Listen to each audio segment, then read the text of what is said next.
नदियों के किनारे नगर बसने का इतिहास बहुत पुराना है। यदि कवि ने वी तमसा तमसा सरयू तटा कहते हुए मर्यादा पुरुषोत्तम श्री राम से विजय उत्सव का सुंदर चित्र खींचा है। जाहिर सी बात है, साधनाशील ऋषियों मुनियों ने श्रद्धा पाई, टेढ़ी मेढ़ी होती घूमती आई सरयू घाघरा और तमसा धरती के सींचती हुई जनजीवन को सुधा दान करती आई है और आज भी कर रही है। पवित्र सलीला सरयू और तमसा की कलकल करती जल लहरों से अभिसिंचित भूखंड पर आबाद अम्बेडकर नगर जनपद कई दृष्टिकोण से अपनी खास पहचान रखता है। जनपद के अस्तित्व में आने के पूर्व इस भूभाग ने तमाम उतार चढ़ाव देखे हैं। 29 सितंबर 1995 को तत्कालीन मुख्यमंत्री द्वारा शिव बाबा के खचाखच भरी भीड़ में सृजन की घोषणा के साथ अयोध्या से विभक्त होकर अस्तित्व में आए अम्बेडकर नगर जनपद का मुख्यालय अकबरपुर है। यह नगर समुद्र तल से 133 मीटर 436 फीट की ऊंचाई पर तथा 26.431 अंश उत्तरी अक्षांश और 42.540 अंश पूर्व देशांतर पर स्थित है। 5 तहसीलों और 10 ब्लॉकों में विभक्त अम्बेडकर नगर जनपद का कुल क्षेत्रफल 2350 वर्ग किलोमीटर है, जहां 2011 की जनगणना के अनुसार 23,97,888 लोग निवास करते हैं, जिनकी संख्या बढ़कर अब 25 लाख के आसपास हो चुकी है। जिले में कुल 1750 राजस्व गाँव हैं, जिन्हें मिलाकर कुल 930 ग्राम पंचायतें, 3 नगर पालिका व 2 नगर पंचायतें गठित है। जनपद सृजन से पूर्व यह क्षेत्र अयोध्या जनपद का हिस्सा हुआ करता था। तत्समय यह क्षेत्र अकबरपुर और टांडा 2 तहसीलों में विभक्त था। इसी बीच लोगों की मांग को देखते हुए 22 जून 1989 को तत्कालीन मुख्यमंत्री व तत्कालीन राजस्व मंत्री ने अकबरपुर के कुछ हिस्से को विभक्त कर जलालपुर तहसील का सृजन किया। आगे चलकर जिला सृजन के बाद जन मांग को देखते हुए 7 सितंबर 1995 को तत्कालीन राज्यपाल मोतीलाल वोरा ने टांडा तहसील गठन का फैसला लिया, जिसे तत्कालीन मंडलायुक्त ने 1 जनवरी 1996 को मूर्त रूप दिया। उसी के साथ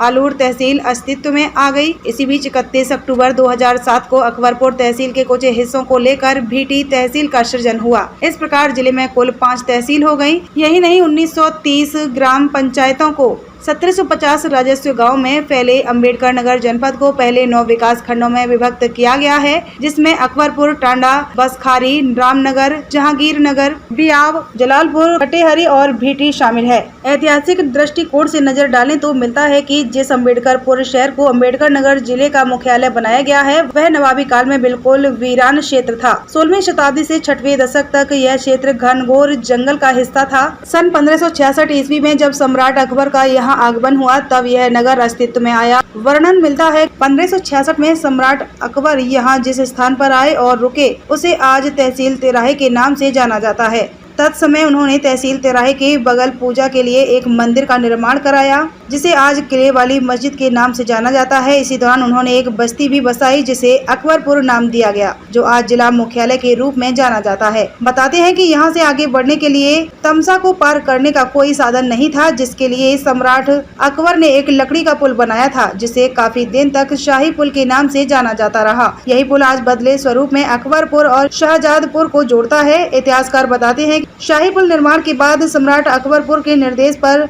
शहजादपुर और उनके उपनाम से जलालपुर बस्तियां आबाद हुईं, जिन्हें आगे चलकर मौजे की मान्यता मिली। आज वही बस्तियां अच्छे कस्बे के रूप में विख्यात हैं। जिले के अहम हिस्से के रूप में जाने गए जलालपुर कस्बे के आसपास सन 1300 के आसपास तक राजभरों का राजा था। भुजगी और सुरहुरपुर इनकी 2 रियायतें थीं, जिसमें सुरहुरपुर रियासत को सैयद सालार मसूद गाजी उर्फ गाजी मियां ने जीत लिया था और भुजगी रियासत राजपूतों के कब्जे में चली गई। इसी दौरान आए ईरानी सरदार नकी के नाम पर नकीपुर बसा, जो आज नागपुर के नाम से विख्यात है। नवाबी काल में क्षेत्र को पहचान मिलनी शुरू हो गई, जो अंग्रेजी हुकूमत में आगे बढ़ी। मुस्लिम शासकों ने इमामबाड़ों, मस्जिदों, ईदगाहों और धर्मशालाओं का निर्माण कराया, जबकि अंग्रेजों ने स्कूल, अस्पताल, पुल, तहसील, ब्लॉक, रेलवे स्टेशन बनवाए। सन 1947 में आजादी के बाद स्थानीय नागरिकों ने मुक्त सांस लेना शुरू किया। सन 1952 में प्रथम चुनाव के बाद आए जमींदारी उन्मूलन विधेयक ने तमाम गरीबों, मजदूरों व कामगारों को भूमिहीन से भूमिदार बनाया। यद्यपि आजादी मिलने के बाद इस क्षेत्र के विकास को लेकर प्रयास होते रहे, परंतु 20वीं सदी के अंतिम दिनों से लेकर 21वीं सदी का प्रारंभ काल अम्बेडकर नगर का स्वर्णिम काल कहा जा सकता है, क्योंकि तत्कालीन राज्य सरकार की मुख्यमंत्री ने इसे अपनी कर्मभूमि बनाया। परिणाम स्वरूप उनकी विकास योजनाएं अम्बेडकर नगर के लिए वरदान साबित हुई। परिणाम आज सबके सामने है। आज अम्बेडकर नगर राष्ट्रीय क्षितिज पर दैदीप्यमान है।